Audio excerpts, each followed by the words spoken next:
Bismillahirrahmanirrahim. Assalamualaikum warahmatullahi wabarakatuh.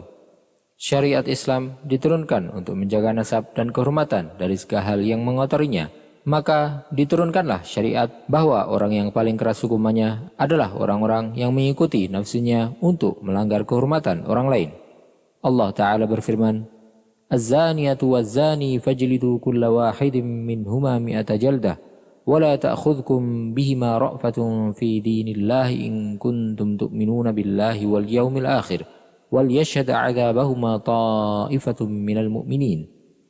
Pezina perempuan dan pezina laki-laki deralah masing-masing dari keduanya 100 kali, dan janganlah rasa belas kasihan kepada keduanya mencegah kamu untuk menjalankan hukum Allah jika kamu beriman kepada Allah dan hari kemudian, dan hendaklah pelaksanaan hukuman mereka disaksikan oleh sebagian orang-orang yang beriman.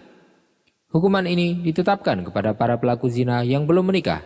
Adapun bagi orang yang telah menikah, maka jika dia berzina, hukumannya adalah rajam, yaitu dihukum mati dengan dilempar batu. Syariat Islam juga melarang untuk menikahi orang yang dikenal sebagai pezina. Allah Ta'ala berfirman, Az-zani la yankihu illa zaniyatan aw musyrikah, waz-zaniyatu la yankihuha illa zanin aw musyrik, wa hurrima dhalika 'alal mu'minin.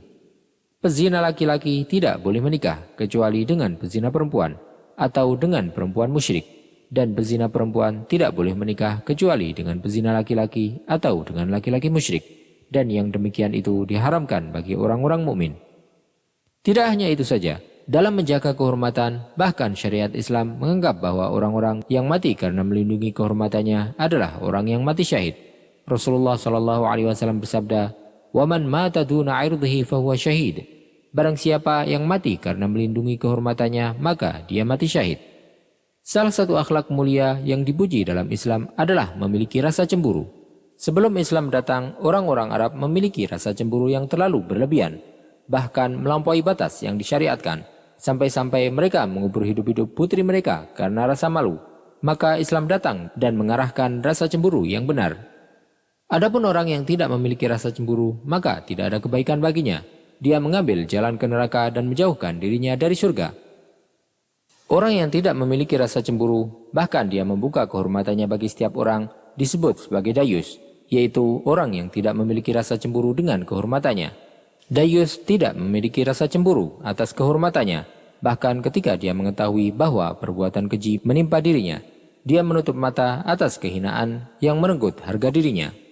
Sedangkan orang yang beriman senantiasa memuliakan kehormatan dirinya dan menjaga kesuciannya, serta memuliakan orang yang membela kehormatan dan kesuciannya, meskipun hal tersebut akan mengorbankan harta dan nyawanya. Kecemburuan sendiri adalah salah satu sifat Allah yang maha tinggi, dan cemburunya Allah SWT adalah ketika syariatnya dilanggar. Dan rasa cemburu termasuk bagian dari keimanan, karena seorang mukmin pasti memiliki rasa cemburu.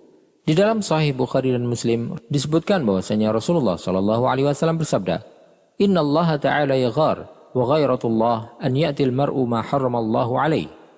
Allah pun juga cemburu, dan kecemburuannya Allah adalah apabila seorang hamba melakukan hal yang diharamkan oleh Allah SWT atas dirinya. Dalam lafaz Sahih Muslim, Rasulullah SAW bersabda, Laisa ahadun ahabba ilaihil madhu minallahi azza wa jal min ajli dhalik madha nafsah. وليس أحد أغير من الله من أجل ذلك حرم الفواحش وليس أحد أحب إليه العذر من الله من أجل ذلك أنزل الكتاب وأرسل الرسل. Tidak ada satupun yang lebih senang dipuji melebihi Allah Subhanahu wa Ta'ala, dan karena itulah Allah memuji dirinya sendiri. Tidak ada seorang pun yang lebih cemburu daripada Allah. Oleh karena itu Allah mengharamkan perbuatan-perbuatan keji, baik yang terlihat ataupun yang tersembunyi. Tidak ada satupun yang lebih suka untuk diajukan uzur kepadanya daripada Allah. Oleh karena itu, Allah menurunkan kitab dan mengutus para rasul. Adapun orang yang meremehkan hal ini, maka dia akan rugi di dunia dan di akhirat, dan jauh dari Allah dan surganya. Dalam sebuah hadis sahih, Rasulullah SAW juga bersabda, Salasatun la yanzurullahu azza wa jalla ilaihim yawmal qiyamah, al-aaqu liwalidayh, wal mar'atul mutarajjilah, wad dayyus. Ada 3 golongan manusia yang tidak akan dilihat oleh Allah dengan pandangan kasih sayang pada hari kiamat nanti, yaitu orang yang durhaka kepada kedua orang tuanya, perempuan yang menyerupai laki-laki, dan dayus. Dalam hadis lain yang diriwayatkan di Sahihain, Rasulullah SAW bersabda, Thalathatun la yadkhulul jannah wa la yanzurullahu azza wa jalla ilaihim yawmal qiyamah. Ad-dayyusu minar rijal wal mutarajjilatu minan nisa wa mudminul khamr. Ada 3 golongan manusia yang tidak akan masuk surga dan Allah SWT tidak akan melihatnya pada hari kiamat, yaitu dayyus, wanita yang menyerupai laki-laki, serta orang yang gemar untuk minum minuman yang memabukkan. Para sahabat pun kemudian bertanya, "Ya Rasulullah, amma mudminul khamri faqad arafnah, fa amma dayyus?" Wahai Rasulullah, kami tahu apa itu orang yang gemar minum minuman yang memabukkan, tetapi apa yang dimaksud dengan dayyus itu? Rasulullah SAW kemudian menjawab, "Qala alladhi la yubali man dakhala ala ahlihi walladhi yuqirru fi ahli al-khubuth." Orang yang tidak peduli jika ada orang lain yang menemui istrinya, bahkan membiarkan perbuatan keji berlaku pada istrinya.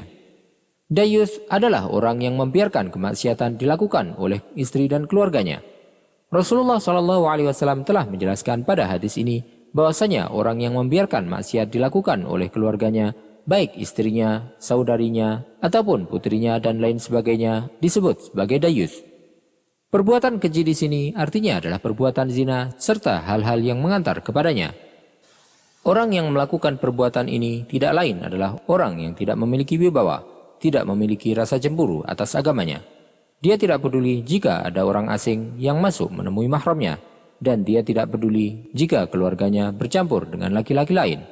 Dia juga tidak peduli jika aurat mereka dilihat oleh laki-laki asing. Dia bahkan lebih suka untuk membelikan kepada keluarganya pakaian yang tersingkap dan tidak menutup auratnya, karena dia lebih suka jika aurat keluarganya dilihat oleh laki-laki lain. Rasulullah SAW pernah bersabda setelah terjadinya peristiwa gerhana, "Ya ummat Muhammad, wallahi ma min ahadin aghyara min Allahi an yazni abduhu aw tazni amatuh. Ya ummat Muhammad, lau ta'lamuna ma a'lam la dhahiktum qalilan wa la bakaitum katsiran." Wahai umat Muhammad, demi Allah tidak ada satupun yang lebih cemburu dari Allah ketika ada hambanya yang laki-laki ataupun perempuan berzina. Wahai umat Muhammad, seandainya kalian tahu apa yang aku ketahui, tentulah kalian akan sedikit tertawa dan kalian akan banyak menangis. Hal itu beliau sampaikan setelah sabda beliau, "Inna syamsa wal qamara ayatani min ayatillah la yankasifani li mauti ahadin wala li hayati, walakinna Allah yursiluhuma yukhawwifu bihima ibadah. Fa idza ra'aitum dzalik fasallu wad'u hatta yankashifa ma bikum." Sesungguhnya matahari dan bulan adalah 2 tanda dari tanda-tanda kebesaran Allah. Keduanya tidak gerhana karena meninggal atau hidupnya seseorang, tetapi Allah menjadikannya sebagai wasilah untuk menumbuhkan rasa takut pada hambanya. Maka apabila kalian melihat gerhana tersebut, hendaklah kalian sholat dan berdoa hingga gerhana tersebut selesai. Oleh karena itu, sebagian ulama menyebutkan bahwa sebab terjadinya banyak gerhana matahari dan bulan pada zaman ini adalah karena banyaknya perzinaan. Hal tersebut menjadikan Allah cemburu dan marah. Maka Allah SWT pun mengirimkan tanda kekuasaannya untuk menumbuhkan rasa takut pada diri hambanya. Tetapi apakah mereka kemudian takut? Rasulullah SAW adalah manusia yang paling pencemburu. Diriwayatkan dari Aisyah radhiyallahu anha bahwasanya dia berkata, Rasulullah SAW masuk ke dalam rumahku dan di dekatku ada seorang laki-laki yang sedang duduk. Beliau pun menampakkan rasa keberatan atas hal tersebut dan aku melihat kemarahan di wajah beliau. Maka aku pun berkata, "Wahai Rasulullah, dia adalah saudara sepersusuanku." Ali bin Abi Thalib radhiyallahu anhu juga berkata, "Apakah kalian tidak cemburu karena telah sampai kepadaku bahwa perempuan-perempuan kalian pergi ke pasar serta berdesak-desakan dengan orang kafir?" Sa'ad bin Ubadah radhiyallahu anhu juga berkata, "Jika seandainya aku melihat seorang laki-laki bersama dengan istriku, maka aku akan memukulnya dengan pedang yang tajam tanpa ampun." Maka perkataan tersebut sampai di telinga Rasulullah SAW. Kemudian beliau bersabda, "Ata'jabuna min khairati Sa'ad, la ana aghyaru minhu wallahu aghyaru minni." Apakah kalian heran dengan kecemburuan Sa'ad? Sungguh aku lebih pencemburu dari Sa'ad, dan Allah SWT lebih pencemburu lagi daripada aku. Dan cemburunya Allah adalah dengan mengharamkan perbuatan zina, baik yang nampak ataupun yang sembunyi. Dalam sebuah peristiwa, ada seorang perempuan muslimah yang pergi ke pasar milik Yahudi Bani Qainuqa untuk menjual sesuatu. Kemudian dia pun duduk di dekat seorang penjual perhiasan dari orang-orang Yahudi. Penjual perhiasan itu pun mulai memintanya untuk menyingkap wajahnya, dan begitulah kebiasaan orang-orang Yahudi yang mesum dan banyak melanggar perjanjian. Perempuan itu pun enggan dan menolak untuk membuka wajahnya. Maka penjual perhiasan Yahudi itu pun mengikat ujung pakaian sang wanita ke punggungnya. Maka ketika wanita tersebut bangun, tersinggaplah auratnya. Orang Yahudi itu pun tertawa, kemudian wanita itu berteriak dan menangis. Ketika hal tersebut disaksikan oleh seorang pria muslim yang memiliki rasa cemburu, dia pun bergegas ke toko perhiasan orang Yahudi itu dan membunuhnya. Orang-orang Yahudi kemudian mengeroyoknya dan membunuh laki-laki muslim itu. Ketika berita itu sampai kepada Rasulullah SAW, beliau pun kemudian mengepung dan mengusir orang-orang Yahudi dari Madinah. Beginilah yang dilakukan oleh orang-orang yang memiliki rasa cemburu untuk menjaga kehormatan mereka.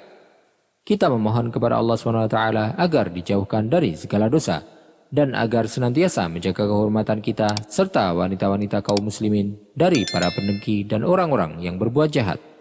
Wallahu ta'ala a'lam wa sallallahu wa sallam wa baraka ala sayyidina Muhammadin wa ala alihi wa sahbihi ajma'in.